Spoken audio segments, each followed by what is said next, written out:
Welcome back to another episode of the Nomads and Nimbleshadow podcast, trading the high-stress life of first responders for a life of adventure on the road. This podcast is brought to you by Kendra, a retired police officer, and her husband Sean, a retired public safety officer. They have been on the move since August 9th, 2025, and are currently living in Central America until January 2026.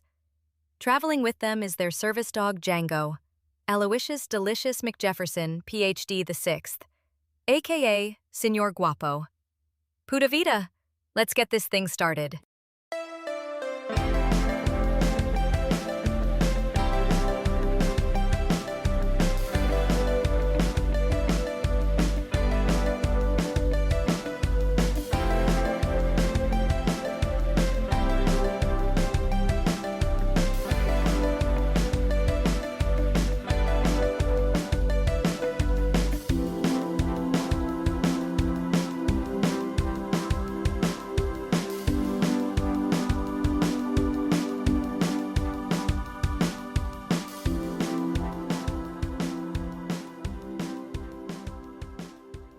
Yes, we have been in Costa Rica now for 3 weeks. 2 weeks.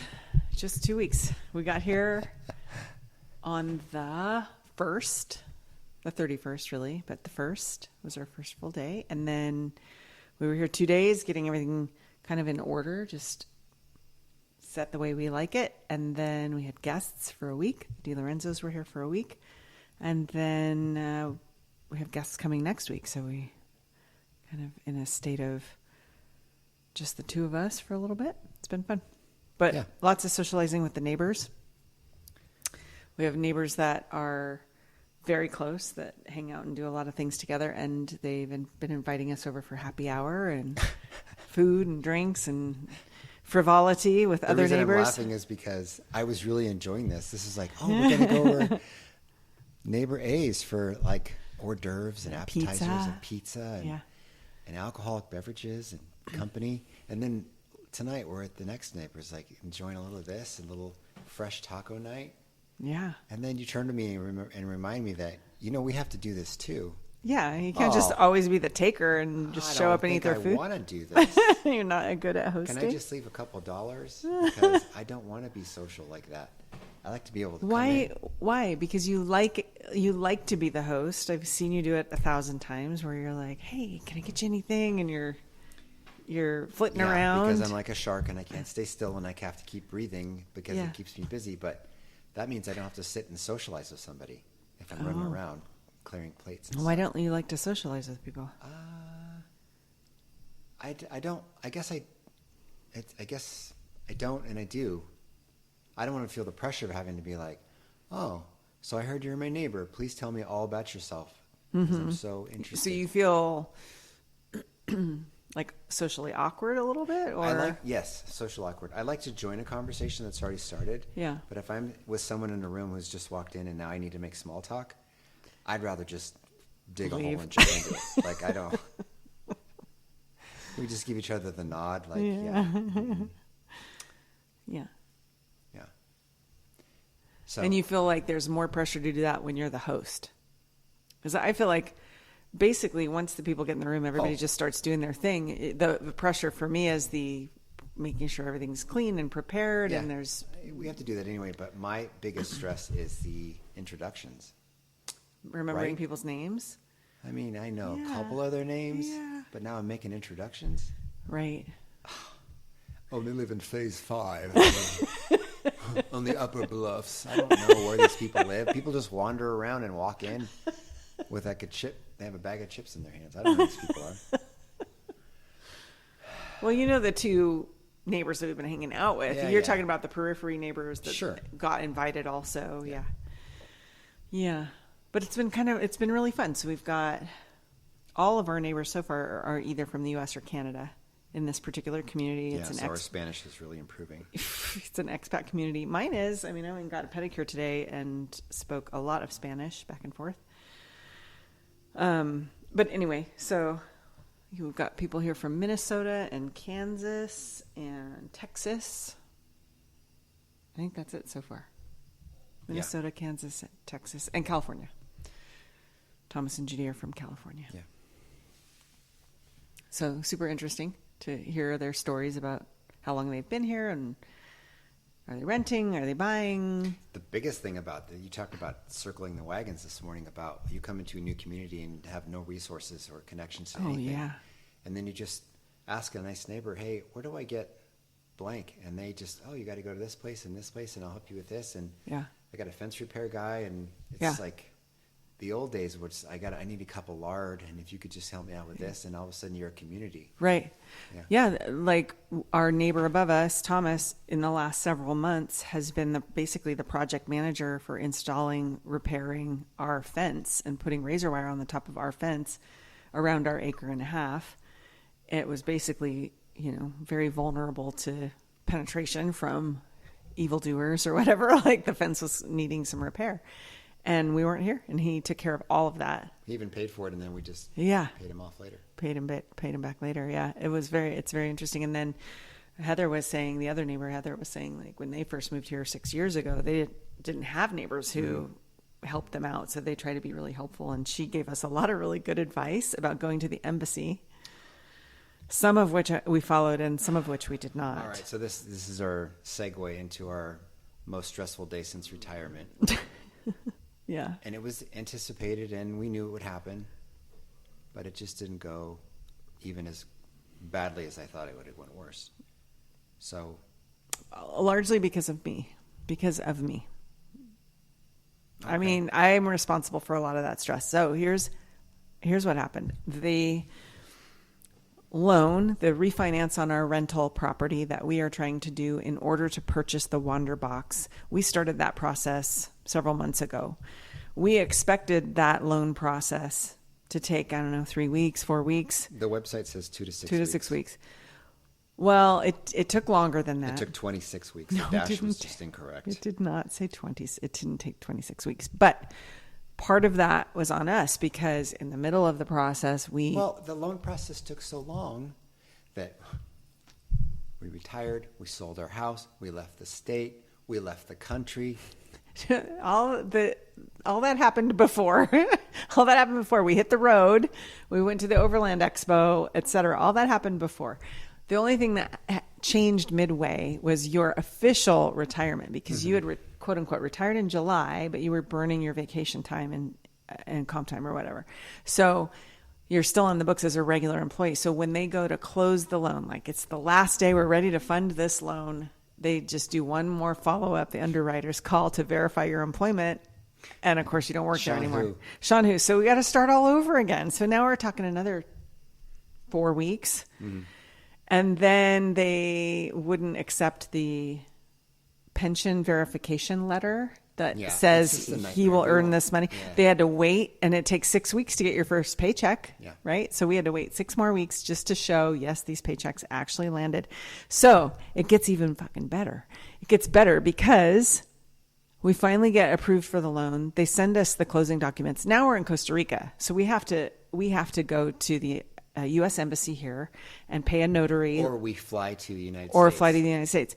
So we have to go to the U.S. Embassy, and we have to pay a notary 3 times as much as they charge in the U.S. to notarize these forms. And as I'm looking through them, my income is not reflected anywhere on these forms. It's your name, your income, your investment accounts, right? Which has always historically pissed me off, because when it comes to loans and home buying, I'm usually the one that's the contact person for every house we've bought.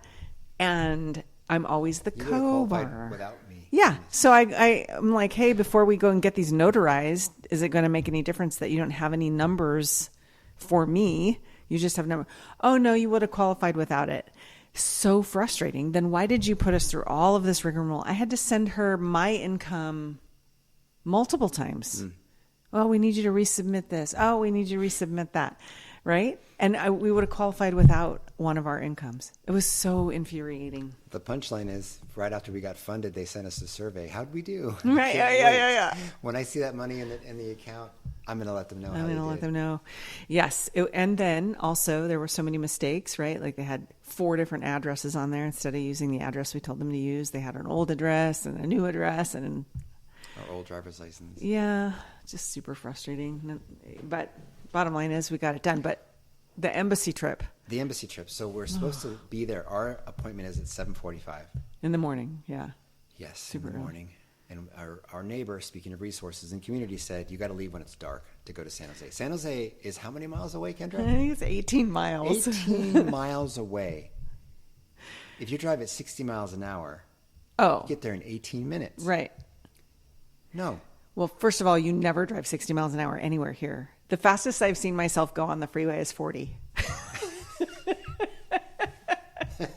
Okay. So we got 18 miles. That's math. We got 18 miles to go to San Jose. It is absolute mayhem.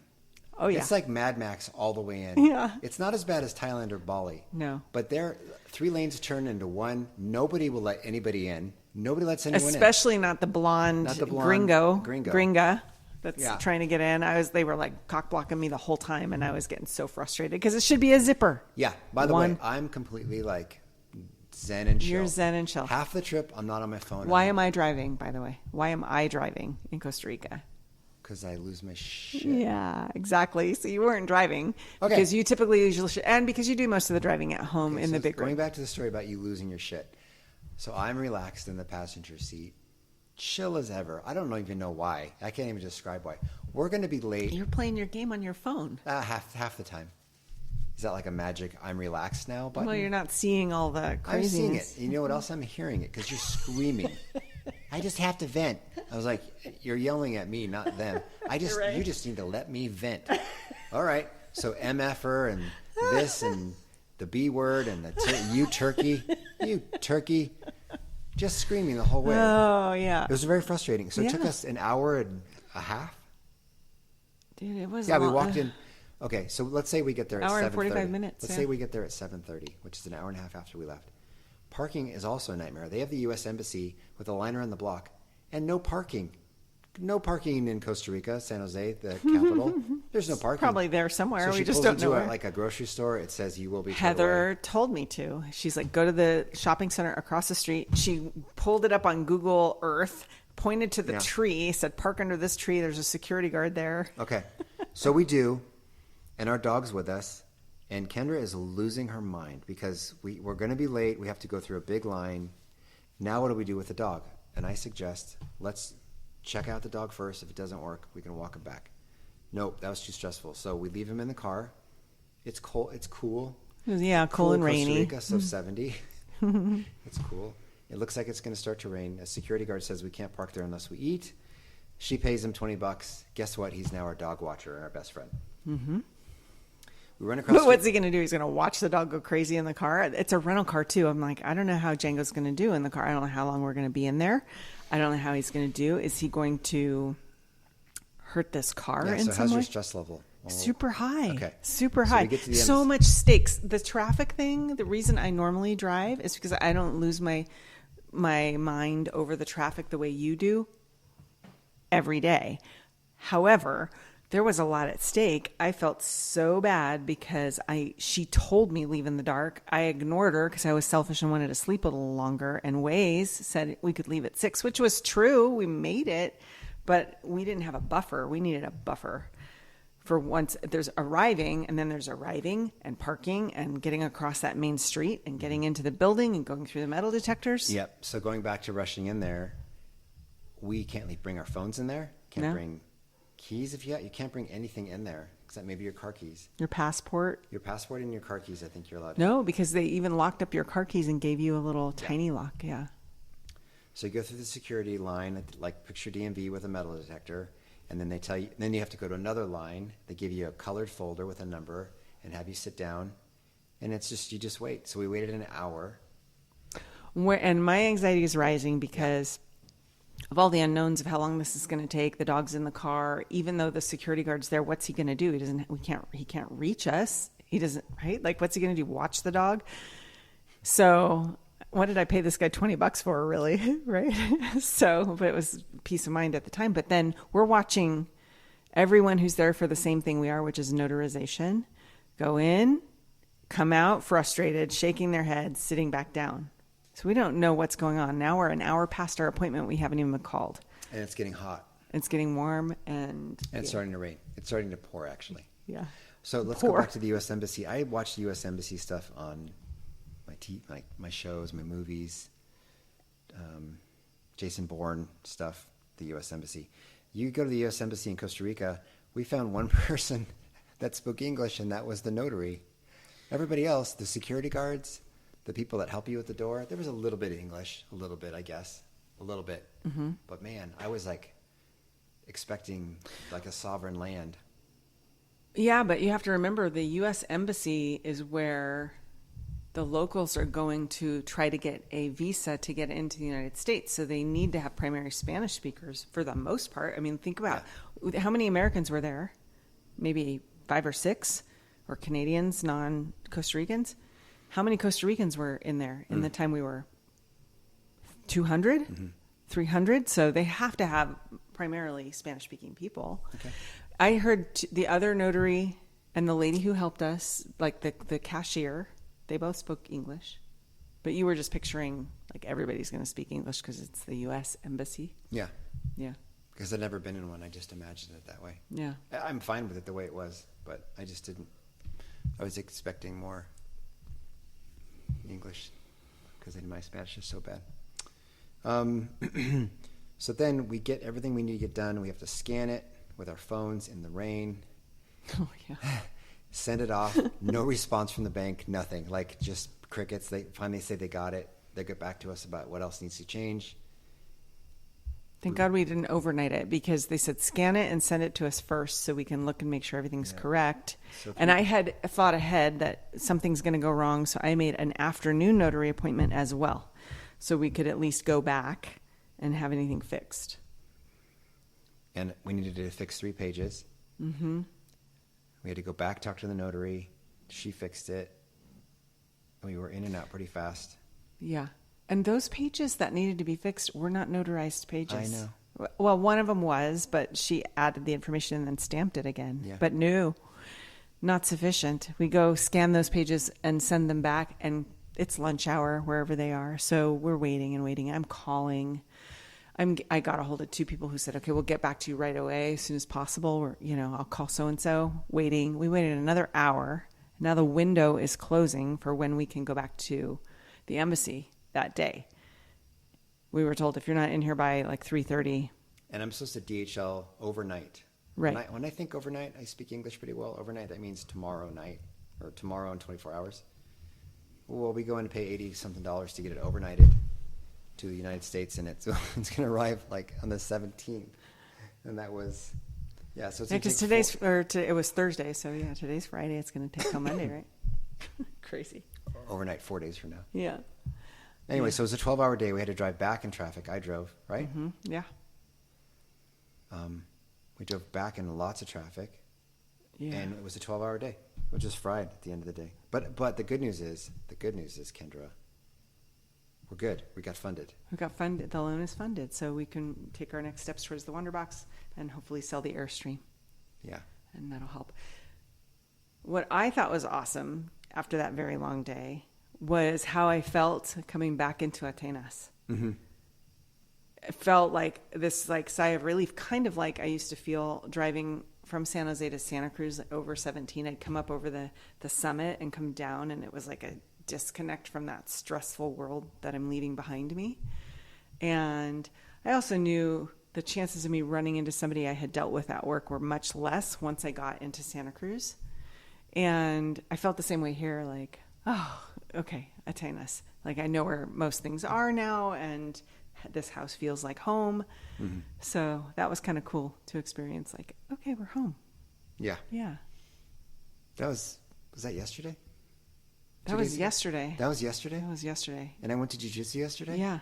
We got home and we were home for 1 hour, and you went to jiu-jitsu because it was the first opportunity you've had in a long time, and you really wanted to check out this jiu-jitsu gym. So tell us about the jiu-jitsu gym. I will. So it's 15 minutes away by walking. I walked in the rain yesterday.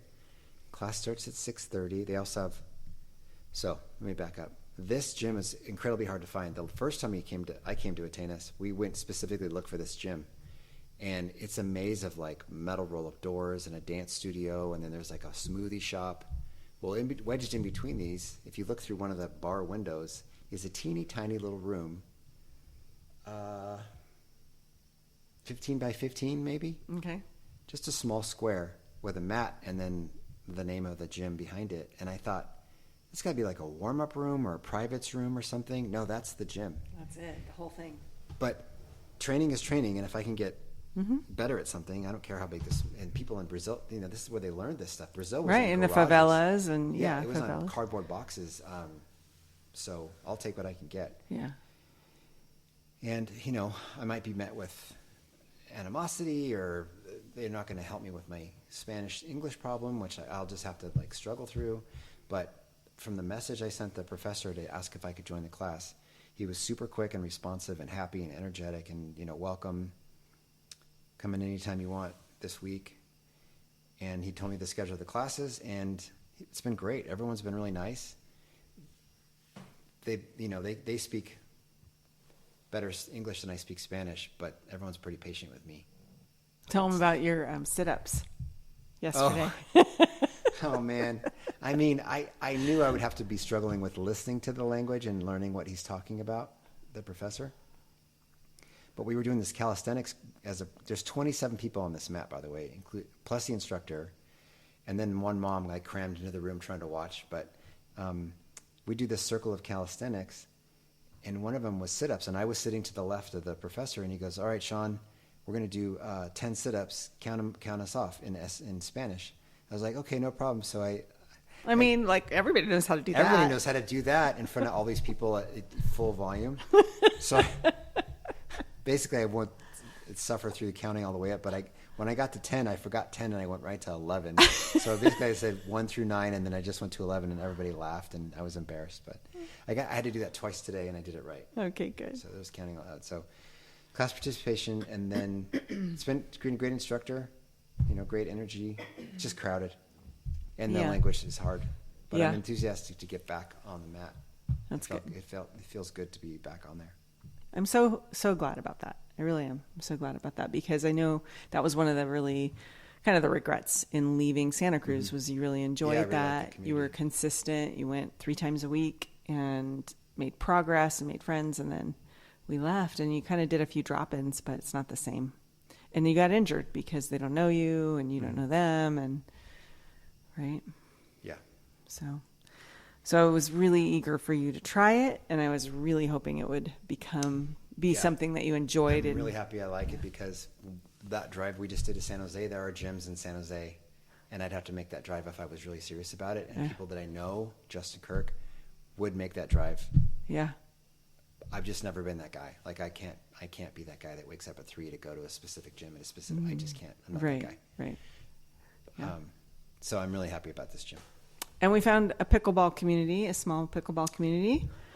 We were walking to find tightrope with this pickleball community, because we were pickleball. It's like kind of a Disney Jungle Book story. Yeah. Okay. So it's a finca, which is like a ranch or a farm, basically. It's kind of like a little membership club. There's a little clubhouse and public bathrooms and a little restaurant, some pools, a slide that goes in the pool made out of concrete or whatever. It's in the jungle. It's surrounded by vegetation, and there are tennis courts and pickleball courts. Yeah. One of the residents, or somehow she's kind of in charge of the HOA fees or something. I think she's one of the residents there. She was into pickleball, and they built a specific pickleball court in that community. Yeah. So there's a standard pickleball court, and then they also modify the tennis court. So they have 2 games that can be happening at once. Yeah. So we joined, and they play every morning, 7 a.m. or 8 a.m. every morning. It sounds early, but that's actually feels kind of late. Yeah. And people bring their dogs, and it's a little bit raucous and a little bit casual. So we were kind of warned that you're not beginners. You're well above beginners, which I was like, I think I'm just having a good day. I really think I'm still a beginner. But I was told, is your husband competitive? And I said, yeah, a little bit. Well, this is more of a social club. So I'm like, we're walking a tightrope. We're going to get kicked out of this place. And there's one other option on the other side of town that apparently is a little bit higher level. So we'll try that one. Do you have to have headbands and wristbands? I don't know. We'll find out. Wear Mouth guards for those wiffle balls coming at you. So we're going to try that one Sunday, and it's indoors. Mm-hmm. So that's kind of interesting. Which is key because it's been pouring down rain the last couple nights. Yeah, but not in the mornings. It usually never rains in the mornings. It's very predictable. It rains in the afternoons, right? For the most part here. So mornings are gorgeous. Just beautiful clouds and mountains. Oh, today was kind of a day where we did pickleball. I went to the gym and explored one of the local gyms to see if I want to do a membership there. So I had a good workout. I came home. I had also walked the dog in the morning. And so I just was kind of tired. I was doing a little work on my laptop, and I was sitting there just watching the birds. So cool, man. There's so many cool tropical birds. And I had my Merlin app going so I could identify what I was hearing. A couple of different parakeets. We saw a Baltimore Oriole. Oh, it was an Oriole. It was an Oriole. It was so bright. So bright orange, like your orange. Microphone, and with black wings. Yeah. Super bright. I didn't think, that's like an American bird to me. I didn't Yeah. think it was very jungly. Yeah. Very like... I confirmed it with Sanjeev, our neighbor, because he's a big bird guy. He's got a big bird feeder and takes. How much does he spend on bird I food? don't know, a lot. It's fruit. It's all fruit. That's what I mean. You got to go to the fruit stand to get fruit. Yeah. He's growing bananas now, and that helps. But anyway, so super cool. Just watching the hummingbird wars going on and all the birds flitting around and so many butterflies. Yeah. I saw an atlas moth the other day that is the size of a dinner plate. This massive moth. It doesn't have a mouth. Don't worry, people, that you're afraid. It's a big moth with no mouth. Oh, and like, Costa Rica is not for you if you are squeamish about bugs. Yes. Right? Yes. There's so many bugs. Yeah. They're everywhere. When I pick up stuff from the ground, I'm always like, it's like a Jack in the Box again, like, what's going to be under here? And I'm kind of disappointed when there's nothing. Yeah. Because sometimes they're just like, oh, what is that? Yeah. But they have... That spider the other day. Okay. So what was I doing? I was making a bed or doing something downstairs, and out of the corner of my eye, I caught this giant spider. When I say giant, okay, body and legs together, probably about the size of a quarter. No, bigger than that. Bigger than that. Silver dollar. Okay, big spider. Yeah. And it looked like it was kind of on its last legs. It didn't look like it was very alive at first, so I went to get it with a broom, and it moved. It like hid in the corner, and I was like, oh God.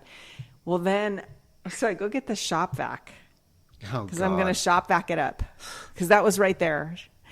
And your grandpa DeVore was showing. Yeah, I put it in the wrong port, and when I turned it on, instead of it being a sucker, it's a blower, like a leaf blower. So this spider gets blown across the floor. The blower lifts the rug. The spider ends up under the rug. The rug comes back down. Nice and catch. You can see a lump. Yeah, in the. It's so big. It's so big. See the lump. You can you see a showed lump. me where it was. You're like, it's right there. I was like, yeah, it's like a mouse underneath that thing. And then, like, a couple of the legs kept poking out of the edge of the rug. Oh my gosh! I mean, I'm not squeamish about bugs. I just put them in a cup and throw them outside. I don't like to squash them. Unless it's a mosquito or, I don't know. That's really the only thing I like to squash is mosquitoes, or flies. Mm-hmm. But I try to get them outside, and wow, it's. I mean, you got to sweep every day. You got to sweep every day. But yeah, if you don't think about it, about your feet, then you're not going to even refine. But now that we're talking about it, I can't see my feet. One of the things we found the last time we were here, and we may have talked about it, I'll talk about one more time, is a whip spider. Yeah. I've never seen a whip spider before until we found one in the closet. It is so cool. It is very cool. If you take apart like oh my gosh, that's creepy. Mm-hmm. It was a really cool looking weird spider. It looks like a crab. I think it's related to a scorpion, it's in the arachnid family, but it's not a spider. Yeah. And it's called the whip spider because it has these long antennae that are almost like hairs, and they sense vibration around it. I don't think they can see very well. And then they have these like really long articulating pincher arms that are folded in front of their chest, and then they reach out and they grab it and pull it into their mouth. Mm-hmm. So it sounds terrifying, but it was really kind of a cool looking. Yeah, it's kind of cool. Kind of a cool looking thing. We haven't had any like major bug infestations though, but you do find like, a spider a day or right. Last night there was an ant on the couch, a big red ant that was on the couch. So it is something you have to be aware of when you come to Costa Rica. Oh, and heads up on that. Next to the hose outside in the back, I think they're tiger ants. They have a little yellow. Yes. They're like golden blacks. They're like golden black. Yeah. I don't know if they're tiger ants. We have to look it up. But they look kind of ferocious. Like that. I was trying to get the hose, and they were just like looking at me. And they're really big. So I'm wondering. I bet they have a bite. I bet. They have a for venom. sure, for sure. Yeah. Yeah. I feel like every insect's potentially gonna bite me. We have a whole army of leafcutter ants that are coming down the wall. Yeah. Like vertical. Right, and also vertical next to the car. They're going over there. Yeah. And then so they're destroying something over there. And they're bringing it through our yard along the edge of the pool. They're going the hard way. Down to wherever they're going. I don't know where their nest is. It's on the second level down there. They go past the pool and down the hill. Okay. You can see a trail. It's not in our house, underneath the house anywhere. God. Yeah. Oh, and today, the iguana, Peeping Tom, almost fell off the roof.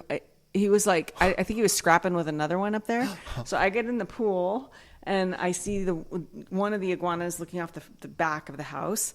And then I look up, and I can see Peeping Tom, who's always on the pool side, right? And because he can see in the bathroom. Yeah, he can see in the bathroom. So he all of a sudden is like skittering, and I don't know if I scared him or what, but his back, hindquarters, and tail came hanging off the roof. I thought, oh my God, he's going to fall onto the... How embarrassing in the iguana community. But he didn't. He made his way back up there. But good Lord, it's like the wild kingdom here.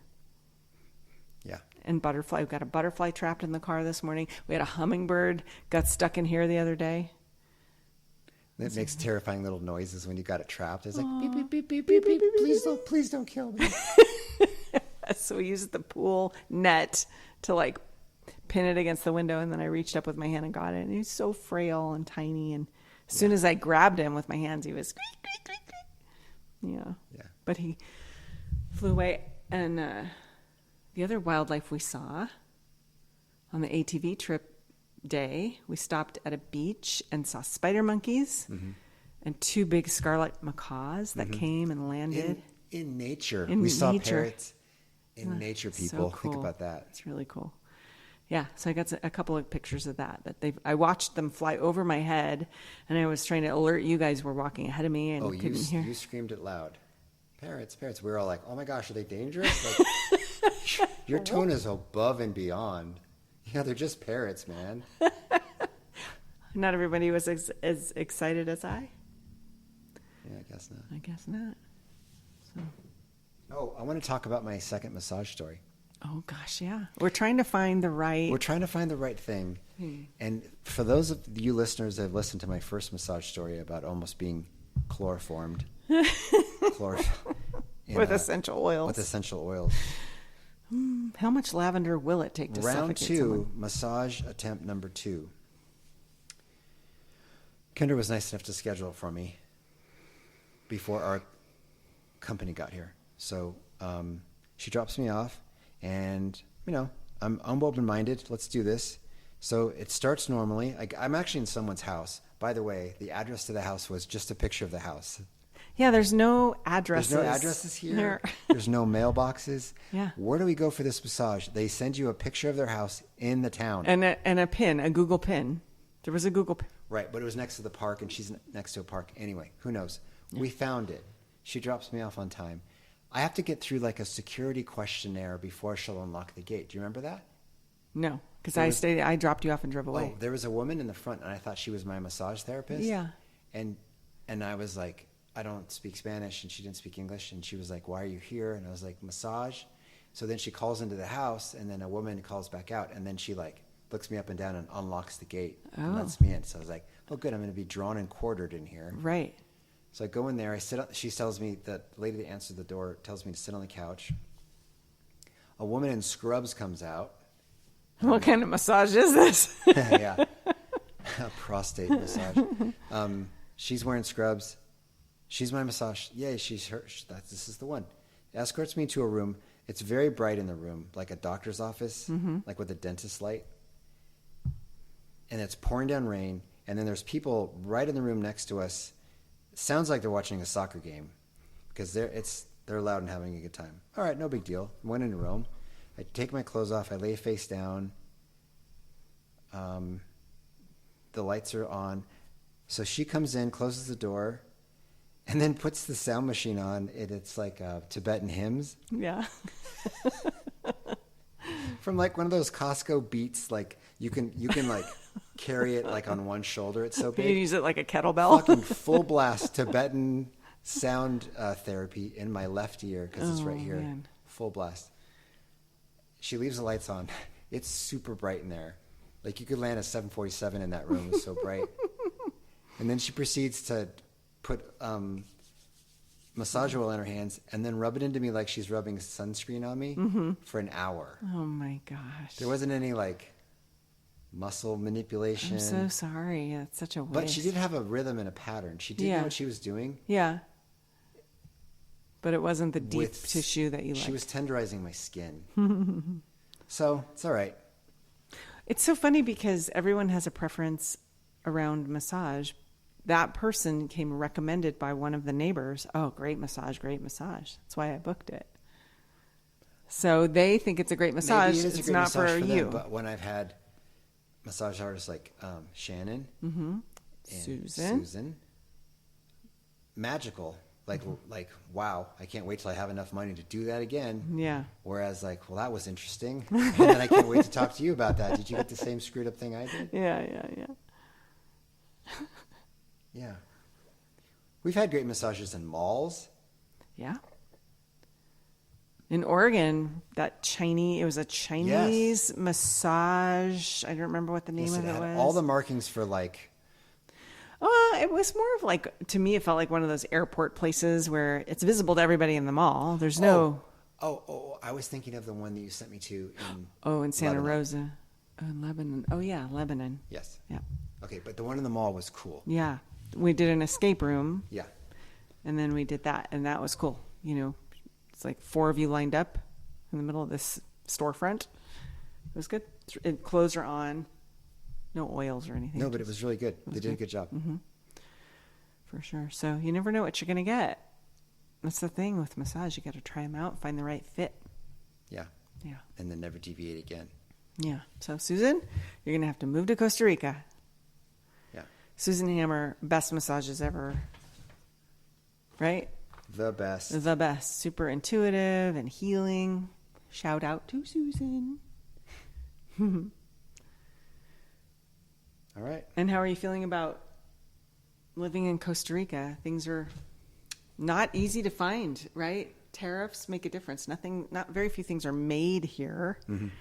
So everything's imported. They have a 30-something% tariff on things that are coming into the country. Some things are more than others. And so things are expensive. Labor is inexpensive. Services, like a pedicure. I got a pedicure today, $30.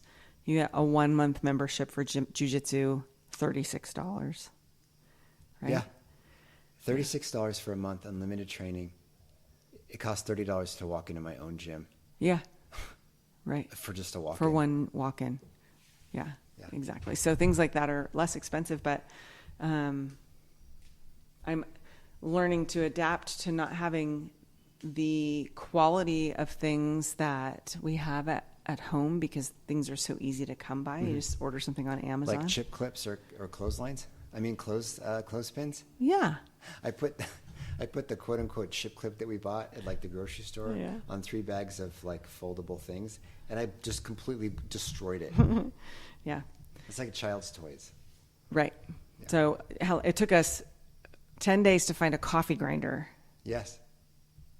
Right. And it took us that many more days to find whole bean coffee in Costa Rica. It's all ground. Right. It's all the same stuff put in different packages. Yeah. It looks just like Folgers. Yeah. But it's fine. It's working. I'm actually liking it black more than with the cream because the cream is so.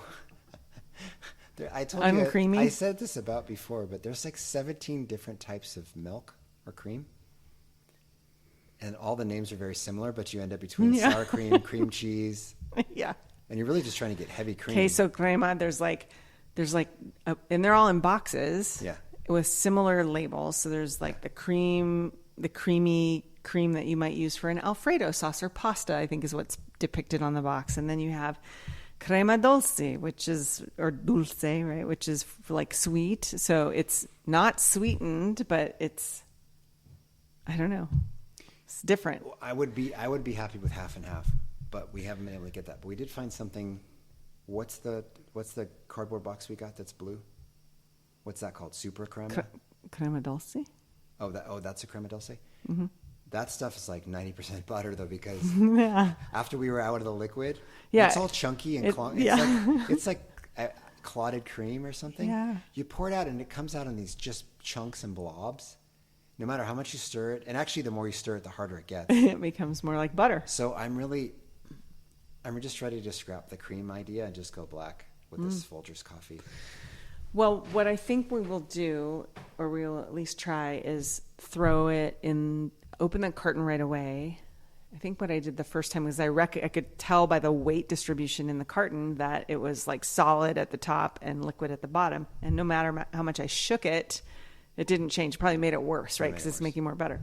So I took it out and blended it in the Vitamix to emulsify it all together again. I didn't over blend it, but I blended it just enough so where it was back to like a one texture.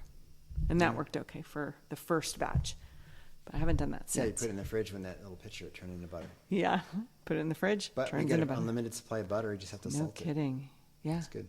Oh, the other thing. Sourdough. Hey, guys, we're in Costa Rica. Things are hard to get here. We just talked about that. They have a guy who has found like the perfect mother, and it ferments for 24 hours or whatever. I'm not a sourdough scientist. And I was skeptical when Kendra's like, I ordered sourdough. I was like, he comes from another town on Wednesdays, and he takes orders on WhatsApp ahead of time. Hey, he's got this great little like pitch, and he has 3 different types of sourdough. You put your order in, and he comes to our gated community, the security box at the front, and waits, and you go pick up your sourdough. It's legit sourdough. It's good. It's legit. Yeah. We couldn't validate buying 2 loaves this time. There's only 2 of us. Mm-hmm. But maybe when we have company, we'll have to eat 3 or 4 loaves. Yeah, we'll have to try the rosemary one. I know you don't like rosemary, but I do. It was great for grilled cheese. I had some almond butter and honey on it, but it's kind of funny how like you piecemeal things together here, right? You go to this store for that thing. Oh, that was the other thing. I go to get dog bones. So at home, back in the U.S., Django would get 1 beef marrow bone a day, and he would chew on it for an hour or 2, and it's very enriching for him. He loves that. So we get here, and I haven't seen anything like that in any of the carnicerias or in the grocery store. So I go to one in the bus depot here, by the way, it's this kind of shack-looking building. So I thought I'm going to go check it out because someone said there was a really good soda in there. And a soda here is a little restaurant that serves just like the typical Costa Rican food. Super inexpensive. Beans and rice, plantains, and a meat, right? Beans, rice, plantains, and a meat, and maybe some tortillas. So I was like, oh, I think I remember somebody saying there's a soda in here. I walk in there. It's this whole little indoor vending area, like the little shops. This one sells beef. This one sells cupcakes. This one sells, beef cupcakes. There's a couple sodas. There's an ice cream shop. Well, there were like 2 or 3 carnicerias, right, for meat. So I go to one. Sarah's with me, and I ask him. I Google it, translate it, practice it a couple times in my head, and I'm asking him, "Do you have marrow bones for broth, right, to make soup?" So he kind of looks at me, he turns around, he goes back into the freezer and comes out and holds up a giant like animal leg of some sort. So I'm like, yeah, but I, smaller. I'm trying to imitate smaller. So he cuts it into chunks for me. So we have these weird like misshapen chunks. Today he ate an entire like tibia or something, all the ligaments and tendons and whatever. But when we left, Sarah goes, "Did you notice how filthy that glass was?" And I turned and looked because there were like 3 carnicerias. 2 of them had they'd been cleaning the glass at some point. And the one I bought the bones for the dog, I don't think he's cleaned that glass in like a month. So far Django isn't sick, but just kind of a funny experience. But that's where you go for your beef bones. If you hadn't pulled it out of the freezer, I would have been worried. Oh, for sure. Where did you get that and how long has it been there? Yeah. right? But I mean, you go to that guy for the bones, and you go to go to the sourdough guy for sourdough. There's right outside of our gate, I don't know, a couple 100 meters down the road is somebody who's selling tortillas out of their home window. And chips. Yeah. Someone else has a little like burger stand, right? And a blizzard house. The little blizzards like you get at Dairy Queen. Yeah. There's a long Spanish word that I don't recognize. Starts with a C. Okay. And next to it is a picture of like a blizzard. So you go to that house, they make you little blizzards. What? Yeah. We have got to try that. Why have we not tried that?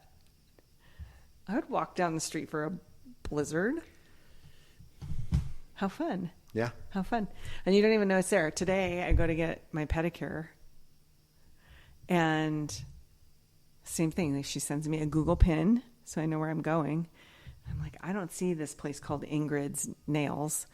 And so I'm like Google Earthing and zooming in. Okay, it's in this building where there's a barber shop, and she shares space with the barber. But just it's bizarre. It's just not bizarre, but like just so different. It's just different than what we're used to. So you just have to figure things out. We got a parking ticket. You got to pay that within 2 days. You got to go in there in person and pay that within 2 days. I don't think any way to do it online. You got to go in person to the municipal building. Exactly where we were parked. Yeah, no, I went in there today. That was the tribunal. It was like the jail justice department or whatever, because I saw them taking somebody with handcuffs out of the back of a big truck and putting them in there. So I went in there, went through the metal detector. He's like asking me what I'm there for, and I show him the parking ticket, and he's like, no. And then I read the top. Oh, the municipal building. It's over there. So you have to go to like their city hall, basically, to pay your parking ticket. So I did that. Just a trip. All kinds of cool, interesting things to learn. The thing that gets me every time, and I won't ramble on about this forever, is the directions that the streets go. It is so confusing. Yes, it is. Because also, I think the traffic patterns have changed as they've seen growth, because it used to only have one stop signal, and now it has 3. So there's been a change. So I think they've rerouted some traffic. Well, when they did that, they didn't paint over the old arrows. So there are several streets where it'll say, like, it'll show you a left turn arrow. Yeah. You cannot turn left there. It's a one-way street. Yeah. So that's happened to me a number of times where it's like, oh, I'm in a left turn lane. No, I'm not. There's probably 10 blocks in the city. Let's say 10 blocks. Yeah. If you want to get from one corner of the city to the other, you have to make like 5 lefts and 5 rights to get there. Right. Because there's so many weird one-ways. Thank God they're marked, though. And some of them have stop signs, and some of them don't. Mm-hmm. And most of the time, the stop signs are ignored. Yeah. So you got to be on your toes. Like, am I stopping or is he stopping? Nope, he's not going to stop. That's why everybody's going in city limits 10 miles an hour, 15 miles an hour. There's no 35 zone. The car that almost hit us yesterday was not going 10. True. Yeah. That's true. But even on the freeway, right? Like, oh my gosh, I can get it up to 50 maybe. Yay. And then that lasts for about... It sounds like the car's going to explode too. It's like, and it lasts for maybe a quarter mile before you're back down to 30 or 25. Yeah. So, which I guess is good. You probably have a lot fewer injury accidents as a result of that. Oh, how about the people in the middle of the road selling stuff? Yeah. On the freeway. Yeah. On the freeway. I think Venezuelans and I think Nicaraguans come in, like Costa Rica is to Venezuela and Nicaragua, like the United States is to Mexico. Like, people are migrating into the country for a better opportunity. And I think, but some of those folks look like local farmers too. They've got a lot of produce. Yeah, some strawberries and all kinds of stuff. So when you start to see motorcyclists pass you on the shoulder to the left, right next to the ditch, and you're wondering, why aren't they going in the middle? And you look to your right, and there's pedestrians just in the middle between number 1 and number 2 lanes selling stuff on the freeway. And not for like stop and go traffic. We were like, I was like, what is that in the road? Oh my God, it's a person selling strawberries. Like, that's so crazy. Yeah. Oh, and they have big semis here. Yeah. Oh my gosh. Oh God, that semi. Okay, so folks, craziness. So many stories to tell. I want to talk about our breakfast in Escazú as well. That was really cool. But we are trying to get to the embassy. We're in the last 2 blocks I have to just go up and make a left and find parking. Like, I'm almost there. And we get stuck at a light. And the reason we're stuck at this light for like 4 cycles is because a semi rig has decided it's going to go make a left onto our street in the oncoming traffic lane. The So street it's that's as wide as one car yes. length. So now he's blocking the whole intersection for 4 cycles of lights before he can inch his way out of the way. I was so mad because we needed to get there. Yeah, we sat our butts in the seat like 5 minutes late for our appointment. And still waited an hour. Yeah. Crazy. It all worked out. And then Escazú, we went to Escazú, which is kind of seems like more of an upscale part of the suburbs of Costa Rica. It's like Santana Row stuff. Yeah, so they had like a really nice mall there. Crate and Barrel was there. They have, Price Smart, which is their Costco in that area. It's like high-end Toyota. Oh, there was like a Toyota dealership inside the building. Yeah. Like very much like Santana Row. And we got to Escazú early because we had dropped Matt and Sarah off at the airport. So we are making our way to Escazú to specifically go look for some household goods. And we get there. A coffee grinder. We get there kind of early. So we decided we're going to find a place for breakfast. It looks nice. It's an outdoor patio outside. And they won't let us have the dog out there. I said, oh, he's a service dog. And the laws in Costa Rica are similar to the laws in the United States. Service dogs are to be allowed. So we sit down. The waitress doesn't say anything about the dog, goes and gets the manager. And he comes over. And I said, oh, he's a service dog. And he said, no, sorry, can't have him. So I said, okay, fine. Well, it turned out to be great because we found a soda like a couple blocks away that was probably a third the price of what we would have spent. And it was great. Delicious food. In a cute little neighborhood with a cute park. But they didn't give us tortillas, they gave us bread. Yeah, that was a bummer. But the eggs were perfect. Mm-hmm. The coffee was decent. So sometimes those disappointments turn into little good food, blessings. Good coffee. Yeah. Cute little park right across the street with like a dog park and a little preschool and stuff. It's great. Very cool. It's not bad. It's just different. Yeah. I mean, definitely you have to adjust to the different ways of doing things and what I would describe as a lack of efficiency. And then at the same time, one of the reasons Latin American culture is known for being a lot less stressful, right? We've lived this life of high speed stress for so long. That's our normal baseline. So anything less than that seems like inefficient or wrong or irritating. But if you change your mindset to I mean, it all worked out. Yeah. Right? Like we've not had anything not work out. It's just different. More adventures tomorrow. Mm-hmm. Tomorrow, pickleball and jiu-jitsu. Mm-hmm. And it's a Saturday, so. Sábado. See? Muy bien.